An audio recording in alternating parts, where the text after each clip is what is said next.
Why do they wake up so early? For the third year in a row, I've been tormented by an unsolvable question.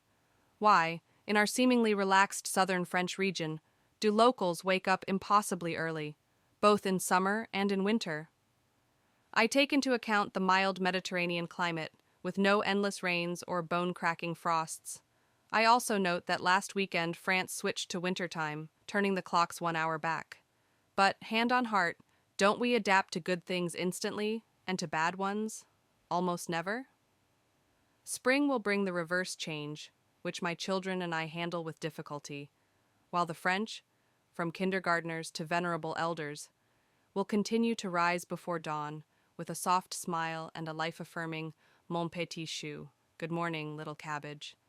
And indeed, you do feel like a cabbage, not the delicate cream-filled choux à la crème, nor the tidy cauliflower, but a tired, forgotten head of wilted green.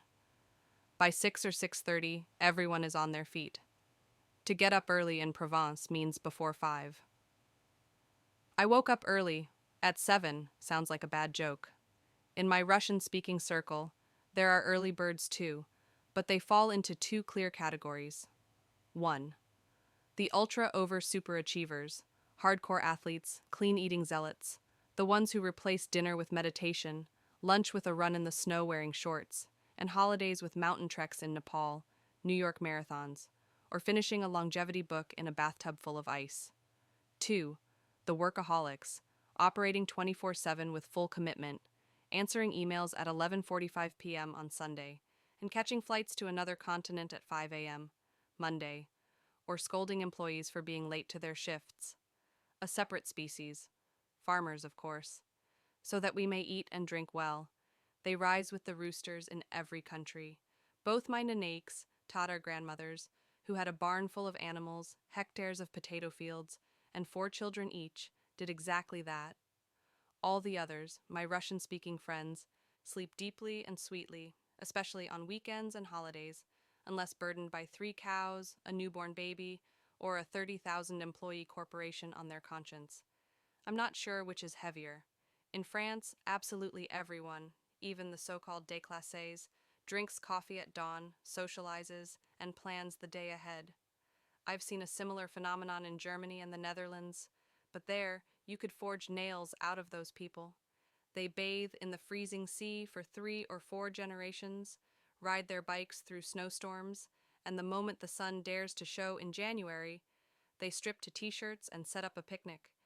Dinner in a Dutch family begins at 1800 hours sharp, a thin vegetable soup, a beer, and straight to bed.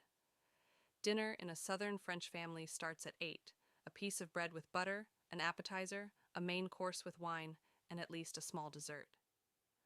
The French dîner stretches for 2 hours, filled with passionate discussions about the purity, origin, and seasonality of each ingredient, and above all, the one true recipe their grandmother swore by.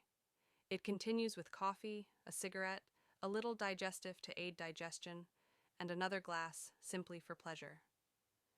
It's 11 p.m., stomachs full, conversations flowing, maybe a favorite show or a few pages of a book. And by 6 in the morning, they're as fresh as May roses. What's their secret?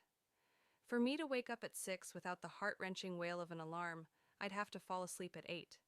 At 7, I'm still chased by the parental evening routine.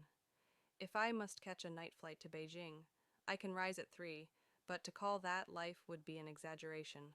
Pounding head, dry skin and throat, slight nausea, and hypersensitivity to sound, smell, and temperature. And inevitably, right after a hot lunch, my rebellious body demands a nap. And you? Do you feel bright and rested after 5 hours in bed? Or do you peel yourself off the sheets with effort, even if you went to bed like a child?